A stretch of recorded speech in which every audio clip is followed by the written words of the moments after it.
अस्सलामुअलैकुम व्यूअर्स। पाकिस्तान की क्रिकेट को समझना मसला फीसा गौर्स को हल करने के मुतरादिफ है।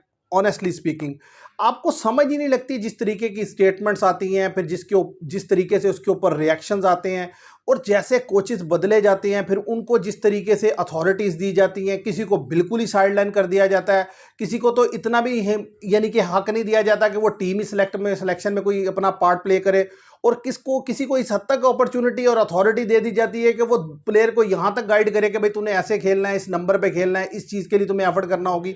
तो मतलब सब कुछ हैरान कुन है। आप देखें माइक हैसन जो है वो पाकिस्तान के कोच बनते हैं। उनके कोच बनने के बाद से हम देख रहे हैं कि रिजवान, बाबर आजम, शहीन तीनों साइड लाइन है। मैं उनके हक में नहीं हूँ। उसकी वजह यह है कि जिस तरीके की प्रीवियस परफॉर्मेंसेज उन्होंने दी, चाहे वो बाबर आजम हो, मोहम्मद रिजवान हो, T20 में आप लास्ट 10 T20 दोनों के उठा के देख लें तो आपको वाज़ेह तौर पर उनका स्ट्राइक रेट भी पता चल जाएगा कि वो भी बिलो 100 है इवन के, और कोई खातिर खा 50s नहीं आई। और आप देखिए कोई मैच विनिंग इनिंग्स नहीं आई। और शहीन शाह अफरीदी की अगर बात करें तो उन्होंने भी मोस्टली रन्स कंसीड किए हैं, लेकिन फिर भी मैं उन्हें एज दूंगा इनके मुकाबले में। लेकिन उनके बिहेवियर का बड़ा प्रॉब्लम रहा है। असल में बात शुरू होती है 2024 के वर्ल्ड कप के बाद से। ये तीनों उसी वक्त जो है इनके अंडर ऑब्जर्वेशन आ गए थे, लेकिन इवन देन इनको मौका दिया गया, लेकिन पाकिस्तान की क्रिकेट बेहतरी की तरफ नहीं गई, बल्कि बार बार कंट्रोवर्सीज आती रहीं। और आप देखें कि चैंपियन ट्रॉफी में एक दफ़ा फिर हमें उसकी शक्ल देखनी पड़ी। और पाकिस्तान को इस दुरानिये में जैसे जैसे प्लेयर ऐड होते चले गए और एक T20 की टीम बनकर हमारे सामने आई, तो जैसे ही मौका पाया तो आप देखें कि नए कोच ने आकर तीनों को साइडलाइन कर दिया। अब यह है कि हमारे लोग चिल्ला रहे हैं कि जिन्हें मौका क्यों नहीं मिल रहा, ये हो गया वो हो गया। भाई बात यह है कि आपके सामने ही है, पीछे इन्होंने ये किया है।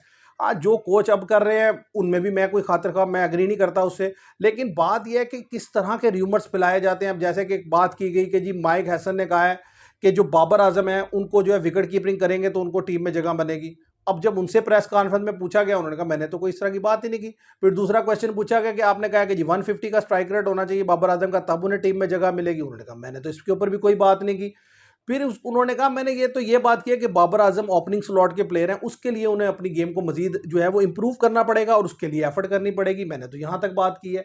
अच्छा, इसी तरीके से जब शहीन शाह के अफरीदी के बारे में क्वेश्चन हुआ, उन्होंने कहा मैंने शहीन शाह अफरीदी को ऐसी कोई बात नहीं की कि आपने कौन सा फॉर्मेट खेलना है, वो बेहतर प्लेयर है। तो कहने की बात यह है कि नई खबरें सुनने को आती हैं, फिर उसके ऊपर ज़ाहिर है इतनी डिस्कशन होती है, अब इतना ज़्यादा इंफॉर्मेशन का फ्लो है, कोई भी मतलब जिसे कहते हैं ऑथेंटिसिटी तो चेक होती नहीं है, लेकिन उसके ऊपर डिस्कशन शुरू हो जाती है। अब मैं जो बात समझता हूँ वो ये है कि भाई बाबर आजम, मोहम्मद रिजवान, ये दोनों प्लेयर को टीम में फिट इन करना बड़ा ही मुश्किल काम है। आप देखें कि अगर इनको टीम में फिट करना है आपको, तो सबसे पहले तो इनको अपनी अपनी पोजीशंस के हिसाब से देखना पड़ेगा।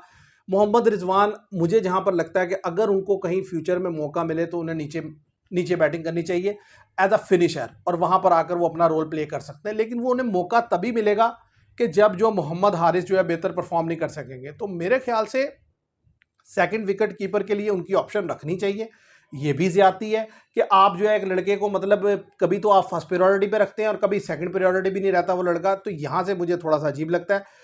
बाबर आजम ने अगर ओपनिंग स्लॉट पे खेलना है तो भाई सबसे पहले उन्हें अपनी जो है वो हिटिंग पावर जो है ना उसको इम्प्रूव करना होगा, क्योंकि देखिए 6 ओवर जो है ना इस वक्त T20 क्रिकेट की जान है। अगर आपने 6 ओवर को अच्छे से यूटिलाइज कर लिया, आपने उसमें 70 रन बोर्ड पर लगा दिए, स्पेशली जो विकेट बैटिंग है मैं उसकी बात कर रहा हूँ। ज़ाहिर है सब विकेट्स का बिहेवियर डिफरेंट होता है, उसके लिए पार स्कोर डिफरेंट होता है। तो अगर आपने इतना रन लगा दिया तो ज़ाहिर है आपके नीचे आने वालों को मदद मिलेगी और आप एक बड़ा स्कोर खड़ा करने में कामयाब हो जाएंगे।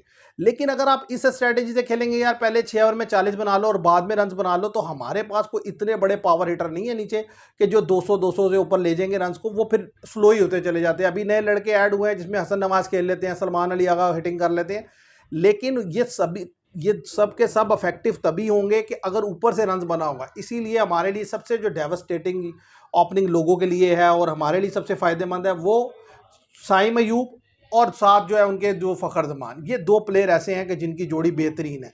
अब अगर बाबर आजम ने इनमें से किसी एक को नीचे करना है और खुद आकर खेलना है, तो सबसे पहले तो उनको अपने स्ट्राइक रेट को इम्प्रूव करना पड़ेगा।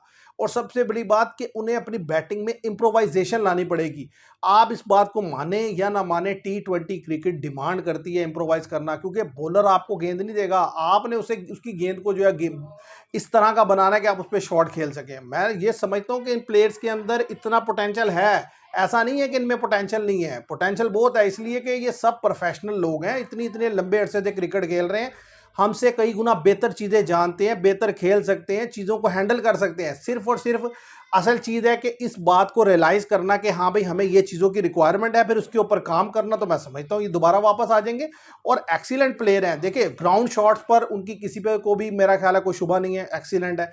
सिर्फ जहां पर आकर आपको पता है लास्ट टाइम भी एक कंट्रोवर्सी हुई थी जब बासित अली ने कहा था कि स्ट्रेट जो है 3 छक्के मार के दिखाएं, बहुत ज़्यादा बासित अली भी तनकीद हुई थी, लेकिन उनके कहने का भी मकसद यही था कि भाई जब पावर प्ले लगा है तो आपको फील्डर्स के ऊपर से उठा उठा के जो शॉट्स खेलनी होती है, आपको वो हिटिंग जनरेट करनी पड़ेगी। अगर आप वो खेल पाएंगे तभी आप बेहतर कर सकेंगे, वरना जो है आपके लिए प्रॉब्लम होगी।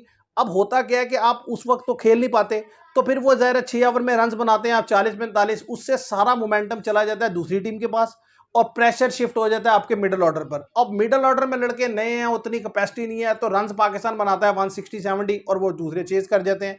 तो इस लिहाज से चीज़ें हैं और असल में तनकीद भी पॉजिटिव होनी चाहिए और उसको लेना भी पॉजिटिव चाहिए। अब हमारे यहाँ जिस तरीके से मतलब प्लेयर्स को पहले जब गिराया जाता है तो ऐसे गिराया जाता है जैसे ज़िंदगी में उसने कभी परफॉर्मेंस नहीं दी। अच्छा जब उसको साइडलाइन कर दिया जाता है तो फिर उसकी सारी तारीफ़ें ले लेके आते हैं कि जैसे उससे बेहतरीन क्रिकेटर कोई नहीं था। यानी कि हमारे पास कोई मिडल वे नहीं है। मैं ये समझता हूँ हमारी पूरी लाइफ जो हम एज अ पाकिस्तानी जीते हैं ना, जो सबसे बड़ा प्रॉब्लम है हमारे पास कोई मिडल वे नहीं है। हम या तो बहुत ज़्यादा हाई होते हैं या बहुत ज़्यादा लो होते हैं, दरमियान का कोई ताल्लुक हमारे साथ है ही कोई नहीं। ना हमारी अप्रोच है लाइफ की, ना हमारी सोच है। भाई कोई मिडल वे भी होता है। एक लड़का अच्छा था, कौन कहता है कि बाबर आजम ने के पास रिकॉर्ड नहीं है? ज़बरदस्त रिकॉर्ड है, लेकिन पिछले इतने अरसे से फ्लॉप है। जो जो प्रॉब्लम्स उनमें आई हैं या जो वाज़ेही तौर पर अब नज़र आ रही हैं T20 के इवॉल्व होने के साथ, उसको वो बेहतर करें, आगे आ जाए दोबारा। अभी बहुत उनकी क्रिकेट बाकी है, 29 ईयर्स ओल्ड है। ऐसे ही मोहम्मद रिजवान, वो एक साइड प्लेयर हैं, अपने आप को इम्प्रूव करके बाकी साइड्स पर भी शॉट्स खेलें तो कल को उनकी भी वापसी है। पाकिस्तान में तो पता नहीं चलता कब किसकी वापसी हो जाए। आप देखें मोहम्मद हफीज़ बड़ा लंबा अरसा वापस रहे, वापस आए, बड़े ज़बरदस्त हिटिंग करने लग गए, वरना शुरू तो वो ऐसा खेलते थे 70-80 गेंदों पे 40 रन करते थे। तो कहने की बात यह है कि आप सबसे पहले ये रियलाइज़ करें कि ये मिस्टेक्स हैं और फिर उसके ऊपर काम करें। और जहाँ तक बात यह है कि आप प्रेस कॉन्फ्रेंस में माइक हैसन से ये क्वेश्चन पूछेंगे, तो अगर इस तरह की कोई भी डिस्कशन हुई भी होगी तो मेरा नहीं ख्याल कि वो इसको कहेंगे हाँ जी ऐसी कोई डिस्कशन हुई है। जो उन्होंने बात कर दी वो बात ठीक है कि जी अगर ओपनिंग स्लॉट पे खेलना है तो उनको बताया उनका रोल, तो वो ज़ाहिर रोल यही है कि भाई अपनी गेम को मज़ीद आप इम्प्रूव करें। तो बात यह है कि आप अपनी गेम को T20 में इम्प्रूव करें। आपके पास ओडीआई आएंगे, आपके पास टेस्ट आएंगे, वो तो किसी ने आपसे नहीं लिए, आप वहां जाकर रन्स करके दें, आपको फिर दोबारा मौका मिल जाएगा। पाकिस्तान में तो टेस्ट के बेस पर अगले T20 खिला देते हैं। तो आप पहले उधर परफॉर्मेंस तो देके देना। आप पिछले 1 साल से आप देख लेना, ओडीआई ना टेस्ट ना T20 कहीं भी तो आप परफॉर्म नहीं कर पा रहे सही तरीके से जो आपका कैलिबर है। तो आप उस तरह करेंगे, आपकी वापसी हो जाएगी। तो मेरा ख्याल है, मुझे तो यही समझ आती है कि अब ये जो आगे आने वाली सीरीज है, ज़ाहिर है बांग्लादेश की है, फिर पाकिस्तान ने वेस्ट इंडीज़ से T20 खेलने, अफगानिस्तान से खेलने, ये सब बड़े इंपॉर्टेंट है। अगर यहाँ पर जो यंगस्टर हैं वो क्लिक नहीं करेंगे, डाउन परफॉर्म करेंगे, तो डेफिनेटली ये जो पुराने लड़के इनको चांस मिलेगा। और जहाँ तक बात है शहनशाह अफरीदी की, उसके बारे में मैं कुछ खातिर खा बात नहीं कह सकता कि क्यों उनको बाहर किया हुआ है। मेरा ख्याल है शायद डिसिप्लिन इशू ही हो, क्योंकि अदरवाइज वो ये है कि T20 के तो वो बॉलर हैं, टेस्ट में उनके ऊपर आप क्वेश्चन मार्क लगा सकते हैं कि भाई वो उतने इफेक्टिव नहीं रहे या उन्होंने लास्ट टाइम खेले भी कोई खातिर खा नहीं। ओडीआई में भी लास्ट ओवर जो डेथ बॉलिंग करते हैं वो खातिर खा नहीं कर पाते, लेकिन 4 ओवर की गेम में तो वो एक्सीलेंट है। और उन्होंने जिस तरीके से आपको पता है कि 21 के वर्ल्ड कप में जैसे बॉलिंग की थी, उसके बाद भी T20 में ऑन एंड ऑफ बेहतर करते रहते हैं। हाँ जब कॉन्ट्रोवर्सीज की नज़र रहे तो उसमें गलतियाँ भी की, नुकसान भी किया, अपना भी नुकसान किया, टीम का भी। तो अब देखना ये है कि वो डिसिप्लिन इशू की वजह से हैं, तो मेरा ख्याल है आज नहीं तो कल वापस आ ही जाएंगे। अगर कोई और मसला होगा तो वो भी वाज़ेह हो जाएगा। तो देखते हैं क्या होता है। आज के लिए इतना ही। मैं उम्मीद करता हूँ आपको वीडियो पसंद आएगी। Thank you very much.